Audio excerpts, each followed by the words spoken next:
प्रिय दर्शकों, नमस्कार। एक बार फिर से उपस्थित हूं आप सबके सामने रविवार के कार्यक्रम में विश्लेषण जन्म कुंडली का। इस कार्यक्रम के अंतर्गत आप लोगों को बड़ा इंतजार रहता है रविवार के कार्यक्रम का, और उससे भी ज़्यादा इंतजार इस बात का रहता है कि किसकी कुंडली चुनी जाने वाली है। इस सप्ताह मैंने जिनकी कुंडली चुनी है, इनका नाम राजस्थान बीकानेर से ये कुंडली मैंने चुनी है। नाम है इनका उमेद सिंह सोढ़ा। ये हैं राजस्थान बीकानेर के, और ये मेरे नियमित दर्शक हैं जब से मेरा चैनल बना है तब से। मतलब मैंने चैनल बनाया था 2019 के मई में ही शायद। एक दो महीने पहले मैंने चैनल बना लिया था, पर काम मैंने मई से शुरू किया था वीडियो डालना, तब से ये हैं। और ये नियमित मुझे देखते भी हैं और प्रतिक्रिया भी इनकी प्रत्येक दिन आती है। शुरू करते हैं आज का कार्यक्रम। आप लोगों को भी मैं एक बात कहूँगा, 2 सेकंड की बात है कि अगर आप कार्यक्रम देख रहे हैं तो सिर्फ कॉपी पेस्ट ना किया करिए, मुझे सवाल भेजा करिए, जागरूक दर्शक बनिए, अंतर्मन को डुलाइए और हिला डुला करके जो भी कुछ निकलेगा, कुछ छलक रहा हो अगर, तो उसका सवाल और उसके जो प्रश्न बनते हो वो मुझे लिख भेजिए। मेरे कमेंट सेक्शन में आप लोगों का बेहद स्वागत है, और जो लोग भी मुझे सवाल लिखते हैं उनका मैं बहुत बहुत अभिनंदन भी करता हूं। दूसरी बात कि अगर कुछ भी लिखने का मन ना करे तो कम से कम भगवत कृपा से भगवान का नाम लिख दिया करिए, जय श्री कृष्णा। इससे ही मुझे लगेगा कि मुझे लोग जो देख रहे हैं वो मेरे प्रति वो आभार व्यक्त कर रहे हैं कि चलो मैंने आपको कुछ दिया है ज्ञान के स्वरूप। रविवार का कार्यक्रम अगर आप लोग नहीं देख रहे हैं तो उसे जाकर के अवश्य देखिए। रविवार का कार्यक्रम आपके ज्ञान में अभिवृद्धि कर सकता है और निश्चित रूप से वो आपको और भी ज्यादा गंभीर और चेतक बना सकता है। शुरू करते हैं आज का कार्यक्रम। कहीं नहीं जाना है, बिल्कुल बन के रहिएगा। और उमेद भाई को अभी एक वो होता है ना, जैसे अटैक आता है, जैसे इनका बीपी हाई रहता था तो शरीर के दाहिने साइड या का जो अंग है, ऐसा ये तो मुझे नहीं पता, पर इन्होंने मुझे बताया, मैंने खुद इनसे बात करी कि आप मुझे अपनी डिटेल दे दीजिए। तो उनको ऐसे अटैक आया है पैरालिसिस का, हल्का सा। तो मैंने उनकी कुंडली जब देखी तो मैंने फिर पूछा उनसे कि ये अटैक आपको 3 दिसंबर के बाद आया था? तो उन्होंने कहा कि हाँ, ये 6 दिसंबर को आया था, 5 दिसंबर को आया था। मैंने कहा कि ऐसा बुध के कारण हुआ है। आप देखिए जरा इनकी कुंडली में, बुध सप्तम भाव के अधिपति होते हैं, 12वें भाव के अधिपति के साथ बैठे हैं, उच्च के मंगल के साथ बैठे हैं। द्वितीय भाव सप्तम भाव के अधिपति होकर के द्वितीय भाव में बैठ गए, डबल मारक हुए, क्योंकि 12वें भाव के अधिपति के साथ बैठे हैं। किसी भी शुभ ग्रह का उस पर कोई प्रभाव नहीं है, उससे केंद्र में शनि जैसा पापग्रह बैठा। अब बात यहां है कि अगर आप इसी बुध को यहां देख रहे हैं तो वो अष्टम भाव के अधिपति होकर के जाकर के यहां भी जातक के जीवन में समस्याएं खड़ी करने का ही काम कर रहे हैं। वहां भी राहु के संग ही बैठे हैं। अब उस पे सूर्य और मंगल जैसे 2 पापक ग्रहों का प्रभाव, राहु केतु का संपर्क, तो ये यहां भी गड़बड़ी होती है। शुक्ल पक्ष के त्रयोदशी के चंद्रमा और धनु लग्न की कुंडली, लग्न के अधिपति 12 में, उच्च का शनि बैठा था दशम स्थान 11वें भाव से 10वीं दृष्टि से 8वें भाव को देख रहे थे। मंगल और शनि का प्रभाव अष्टम भाव पे है। इस अवस्था में व्यक्ति को कई बार ऐसी स्थितियां देखनी पड़ती हैं। द्वितीय भाव बुद्धि का होता है और दिमाग का होता है, संतुलन का। इस वजह से यहाँ पे ऐसी बातें घटित होने को संकेत में दिख रही हैं। वैसे एक बात, इनकी कुंडली में अगर आपको कुछ भी समझ में ना आए कि ऐसा आखिर क्यों हुआ, तो हमें किसी भी जातक की कुंडली के अरिष्ट भाव को देखना चाहिए, D30 चार्ट को। वहां पे जन्म कुंडली में जो बुध है वो 12 में बैठे हैं, और उस पे किसी भी तरीके से मैं वहां देख रहा हूं तो बहुत अच्छी स्थिति नहीं है। वहां भी वो लग्नेश होकर के 12 में ही बैठे थे। गुरु की दृष्टि थी उन पे, जो सप्तम भाव के अधिपति थे। मतलब कहने का है कि वो भी बाधकेश ही होते हैं। तो इस तरीके से दूसरे नंबर पे अगर आप देखेंगे तो इनकी कुंडली में आयु हमेशा ही बड़ी विचित्र और मजबूत रही है। सबसे पहले तो शनि की दृष्टि यहाँ पे, यहाँ के अधिपति बुध जन्म कुंडली में मंगल की दृष्टि पा रहे हैं उच्च की, सूर्य की दृष्टि पा रहे हैं जो इस कुंडली में मजबूती से उपस्थित होता है और उपस्थित है भी। अब D30 चार्ट में उच्च का मंगल अष्टम भाव में बैठा है। D30 चार्ट त्रसांसा कुंडली में उच्च का मंगल अष्टम भाव में बैठा है, जो जातक को समस्याओं से घिर करके उठने की शक्ति देता है। अब एक बात मैं और भी बताऊं, दरअसल इनका जन्म शुक्ल पक्ष के त्रयोदशी चतुर्दशी का अगर होगा तो जातक बड़ा ही शुद्ध, मनस्वी, धैर्य धारण करने वाला और हमेशा सत्य बोलने वाला, सत्यवादी और प्रिय बोलने वाला होता है। अपने काम से वो मतलब तो अवश्य ही रखता है, साथ ही साथ कई बार वो बहुत ज्यादा इहलौकिक सुख से अधिक पारलौकिक सुखों के बारे में चिंता करता है। नवमांश कुंडली के द्वितीय भाव में शनि बैठे होने से जातक की पत्नी गंभीर और धीर आती है, सुंदर तो आती है पर जातक से ज्यादा नहीं। दूसरे नंबर पे उच्च के शनि का एकादशवें भाव में बैठ करके अपनी नीच की दृष्टि पंचम भाव पे डालने से मंगल की दृष्टि इसी राशि पे जा रही है। इस वजह से जातक शनि और मंगल से संबंधित कोई भी कारोबार अगर करना चाहे निश्चित रूप से कर सकता है। उसके अतिरिक्त पंचम भाव पे शनि और मंगल की दृष्टि संतुलन पैदा करना चाहेगी, पर मंगल का प्रभाव पंचम भाव पे ज्यादा रहेगा। व्यक्ति का जन्म लग्न में 23 डिग्री का लग्न बना, पूर्वाषाढ़ा नक्षत्र का लग्न बना है, चौथे चरण का, और चंद्रमा बैठे हैं जन्म कुंडली में कृतिका नक्षत्र के। जिस नक्षत्र में चंद्रमा बैठे हैं वो कृतिका नक्षत्र का अधिपति जन्म कुंडली में सूर्य लग्न में। अब उसके बाद अगर आप देखेंगे तो इनकी कुंडली में सूर्य का प्रभाव धनु लग्न के लिए अच्छा होता है। व्यक्ति के जीवन में धर्म है क्योंकि सूर्य बैठे हैं। व्यक्ति के जीवन में अनुभव और समस्याएं, थोड़े बहुत रोग व्याधि आदि आदि, इसलिए, और थोड़ा सा कंफ्यूजन धर्म को लेकर के इसलिए क्योंकि लग्न में सूर्य और शुक्र बैठे हैं। तो व्यक्ति थोड़ा ऐसा होता है जैसे कि विभिन्न मतों में विश्वास करने वाला तो होता है पर धर्म का विरोधी नहीं होता, सबका समर्थन करने वाला होता है, सबका आदर करता है, सभी धर्मों का सामान्यतया मानने वाला होता है, पर श्रद्धा अपने धर्म में ज्यादा होती है। कटु सत्य और माथे पे बाल कम लेकर के व्यक्ति पैदा होता है, या फिर माथे पे बाल थोड़े कम होते हैं। गुरु 12 में, इस वजह से कई बार व्यक्ति को जो मिलना चाहिए था जीवन में, या ये कह सकता हूं कि समाज को जो इनसे लाभ लेना चाहिए था, कई बार समाज उठा नहीं पाया है। इनको और भी ज्यादा आगे बढ़ जाना चाहिए था क्योंकि लग्नेश 12 में बैठे थे। इस वजह से कई बार व्यक्ति अपने परिचित लोगों को, अपने निकटस्थ संबंधियों को, कुटुंबों को छोड़ना नहीं चाहता है और उनको लेकर के हमेशा ही चिंतित भी रहता है और जिम्मेदार होता है। निश्चित रूप से जातक के अंदर सत्य बोलने की शक्ति, अकाट्य रूप से कभी भी किसी के साथ कोई भी अमानवीय और किसी भी तरीके से अमानवीय घटनाओं का पोषक नहीं और न ही उनका समर्थक होता है। शनि के जन्म कुंडली में और जन्म कुंडली के उच्च के होने के कारण, मंगल उच्च के, शनि उच्च के, लग्न में सूर्य कारक क्षेत्र में, शुक्र जन्म कुंडली में 6वें भाव के अधिपति होकर के बैठे हैं, 2 ग्रह उच्च के हो गए, ये सबसे अच्छी बात हुए और कुंडली को मजबूती देने में कई बार ये जातक को आगे रखेगी। लग्न के अधिपति का 12वें जाना और चंद्रमा से दृष्ट और गुरु चंद्रमा को देख रहे हैं। धनु लग्न की कुंडली के लिए अष्टम भाव के अधिपति का 6वें में उच्च का होना व्यक्ति की आयु का समर्थन करने वाली और अरिष्ट भंग योग लगाने वाली बात हो जाएगी। अष्टम भाव के अधिपति उच्च होंगे तो व्यक्ति को रिसर्चर, ध्यान में मगन, मंत्र का जप, ब्राह्मणों की पूजा, सबका आदर, माता पिता का सत्कार, माता का सुख, और उसका चित्त अपवित्र नहीं होता और साहसी होता है। गुरु का प्रभाव जब चंद्रमा पे पड़ेगा तो व्यक्ति को धार्मिक और सहिष्णु बनाएगा। गुरु का प्रभाव जब चतुर्थ भाव पे पड़ेगा तो व्यक्ति की माता और व्यक्ति के माता के साथ संबंध बड़े ही मजबूत और मातृ-पितृ भक्त वाला बन जाता है।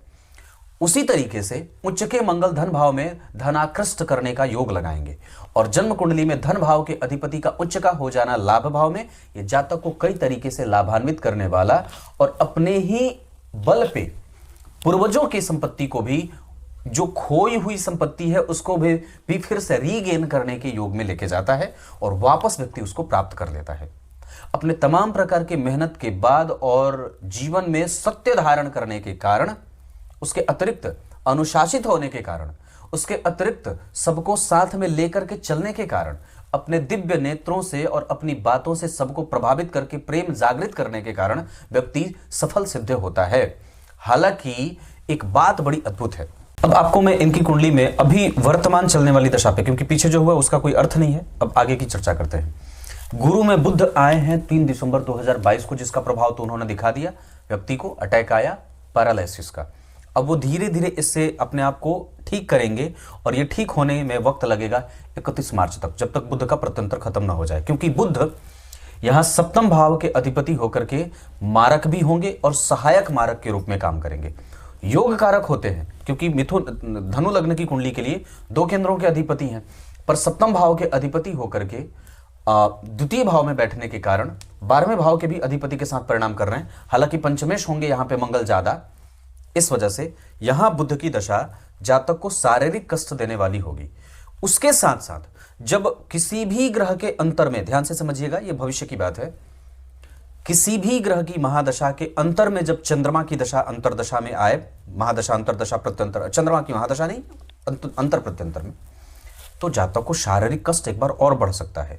हमें चंद्रमा की दशा का ध्यान रखना होगा। अब आपको मैं एक बड़ी अच्छी बात बताता हूं, यहां ज्योतिष की उपादेयता क्या है, क्यों इस सदग्रंथ की आवश्यकता है। वर्तमान पे फोकस नहीं किया जाएगा तो भविष्य बिगड़ सकता है। ज्योतिष जैसे सामान्यतया विषय की आवश्यकता यहीं पे खत्म नहीं होती, पर इसका एक प्रधान कारण यह भी है और यही है कि अगर वर्तमान को सुधार लिया जाए तो भविष्य खतरे में नहीं पड़ेगा।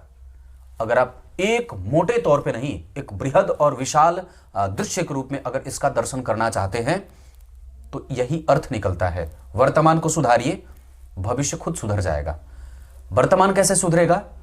भविष्य में गुरु में चंद्रमा का अंतर आए तो व्यक्ति बीमार पड़ सकता है। तो ऐसी कौन सी बीमारी है जो जातक को हो सकती है? अष्टम भाव व्यक्ति को मानसिक रूप से फिर से परेशान कर सकता है। और दूसरे नंबर पे वो चंद्रमा जन्म कुंडली के 6वें भाव में बैठे हैं उच्च के होकर के। इसका मतलब है कि जातक उस समय भी उठ खड़ा होगा वापस से, क्योंकि उच्च के चंद्रमा है जिसके ऊपर गुरु का बल है।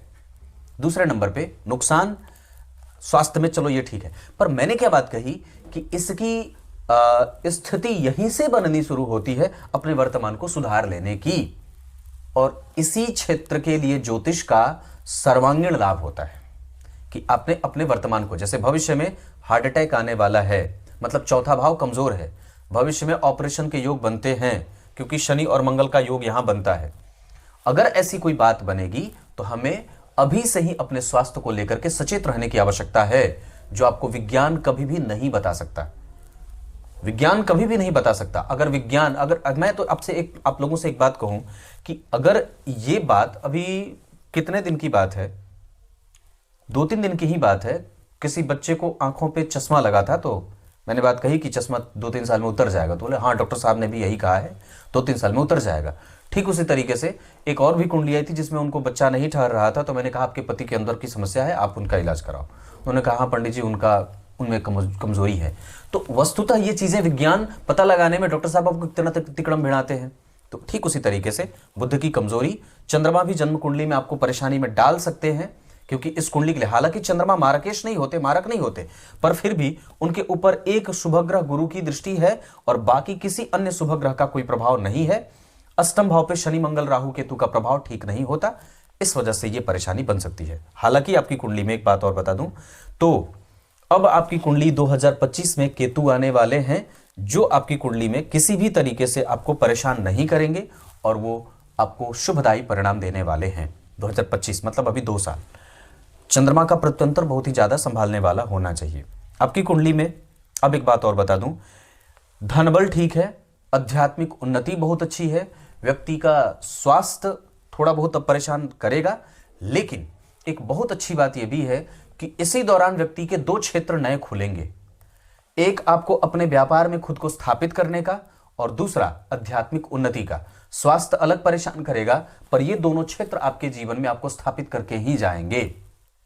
ये गुरु की दशा है, जो आपकी कुंडली में लग्नेश होते हैं। गुरु के पास अगर एक भी शुभ ग्रह का बल है तो वो है चंद्रमा।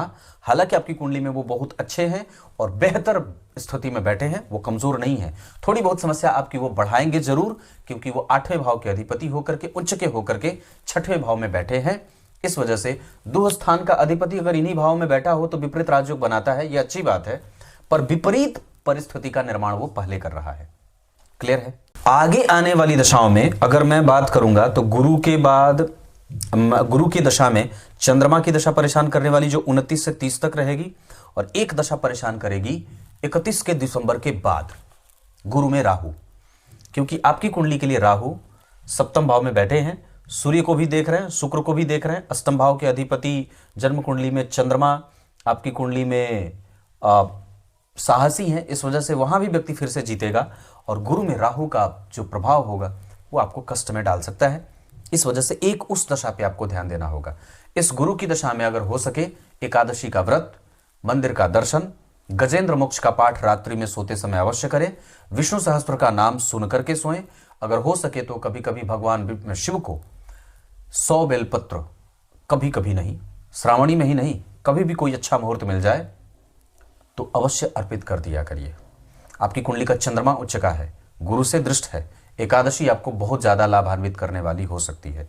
पर याद रहे, जो एकादशी दशमी के बाद, मतलब अरुणोदय के काल में दशमी और एकादशी विद्या जो एकादशी होती है वो नहीं करके एकादशी और द्वादशी का जो मिल सके वो करना चाहिए। ये बात मैं कभी बता दूंगा एकादशी के बारे में। तो इतनी सारी बातें मैंने आपको बताई। ये कुंडली धन से कमजोर नहीं है, सामाजिक प्रतिष्ठा से ये कुंडली बिल्कुल भी कमजोर नहीं है, लब्ध प्रतिष्ठित है, समाज का संस्कार इसे मिलता रहेगा और ये भी लोगों को संस्कार देता रहेगा, ऐसी ये कुंडली है। मंगल की नीच दृष्टि यहां पड़ रही है और शनि की शत्रु दृष्टि यहां पड़ रही है। इस वजह से किसी एक भाव पे शनि मंगल का प्रभाव जब पड़ेगा तो निश्चित रूप से वो कमजोर हो जाएगा। अगर शनि की दृष्टि अष्टम भाव पे शत्रु की ना पड़ती और मंगल की नीच दृष्टि यहां नहीं पड़ती तो ये भी आपके साथ नहीं होता। और अगर उच्च के चंद्रमा नहीं होते तो आपको पटक देते, लेकिन चंद्रमा उच्च के थे, गुरु से दृष्ट थे, या चंद्रमा ने गुरु को देखा था, तो ये गुरु और चंद्रमा का प्रभाव आपके प्रभावों को मजबूत और आपको भी स्थापित करता रहा है, जहां व्यक्ति के सामने कोई भी खड़ा होने की हिम्मत नहीं करता है। ये व्यक्ति बहुत ही ज्यादा मजबूत है और सांसारिक होने के साथ साथ उससे कहीं गुना ज्यादा आध्यात्मिक है। ये आपकी कुंडली की सबसे मजबूती वाली बात है। नवमांश कुंडली में सप्तम भाव के अधिपति शुक्र हैं, वो लग्न में बैठे हैं पर मित्र की राशि में नहीं है। मंगल इनकी कुंडली में जा करके बैठे हैं कहाँ, नीच के होकर के। यहां भी मंगल उच्च के थे, यहां पे उनका उच्च भंग हो गया है और सप्तम भाव के अधिपति जन्म कुंडली में शुक्र जहां बैठे हैं उसका अधिपति नीच का है। इस कारण से पत्नी के साथ मतभेद न करिएगा किसी भी तरीके का। हालांकि यहां पे कोई पक्ष मैं कमजोर नहीं देखूंगा क्योंकि आपकी कुंडली में चंद्रमा पंचम भाव में बैठे हैं, ये सबसे अच्छी बात है। बुध का प्रभाव राहु के साथ है, इसे कुछ हद तक संबंधों को निभाने के मामले में अच्छा कहूंगा। यहां चंद्रमा और सूर्य, जहां पे चंद्रमा उच्चाभिलाषी और सूर्य उच्च के, आपका कर्म क्षेत्र कभी भी प्रभावित नहीं होगा। लग्न के अधिपति दशम में आपको अपने पैरों पर खड़ा होकर के अपनी यात्रा पूरी करने वाला बनाएंगे। चंद्रमा ब्राह्मण वर्ण के होते हैं, वणिक स्वभाव होता है, आपको निश्चित रूप से आप धन तो बहुत ज्यादा किसी का गला काट करके नहीं कमा सकते। अपने सैद्धांतिक पक्षों का व्यक्ति उद्बोधन हमेशा ही अपने आप में करता रहता है और उसका एहसास हमेशा उसको होता रहता है। मंगल यहां बैठे हैं जो सप्तम भाव को, चतुर्थ भाव को देख रहे हैं। गुरु ने शनि को देखा है और शनि का प्रभाव स्वग्रही है। व्यापार पक्ष आपका बिल्कुल ठीक है, इसको लेकर के चिंता करने की बात नहीं है। आप कभी भी धन के लिए मायूस नहीं होंगे। कुछ इसी तरीका, अब कुछ अच्छी बातें बता देता हूं। गुरुवार का दिन बहुत अच्छा रहेगा और मंगलवार का। दवाइयां अगर खानी हो तो कृतिका नक्षत्र में कभी भी ना खाइएगा। दान वगैरह करना हो तो कृतिका नक्षत्र में कभी ना करिएगा। हो सके तो अपने आप को शिव जी की पूजा में विशेष बल देने की आवश्यकता रखिए। बजरंगबली की पूजा भी आवश्यक होगी। एक बात और बता देता हूं, इस कुंडली के लिए नक्षत्र स्वाति बहुत अच्छा रहेगा, श्रवण बहुत अच्छा है, विशाखा और पुनर्वसु पुष्य के साथ रेवती नक्षत्र भी ठीक रहे। इसके अतिरिक्त आपको मैं बता दूं, आपकी कुंडली के लिए दिशा उत्तर बहुत अच्छी रहे। कुछ इसी तरीके से आज के कार्यक्रम का समापन करते हैं। जरूर अपने सवाल मुझे लिख करके भेजिए रविवार के कार्यक्रम के लिए। तब तक के लिए बहुत बहुत नमस्कार।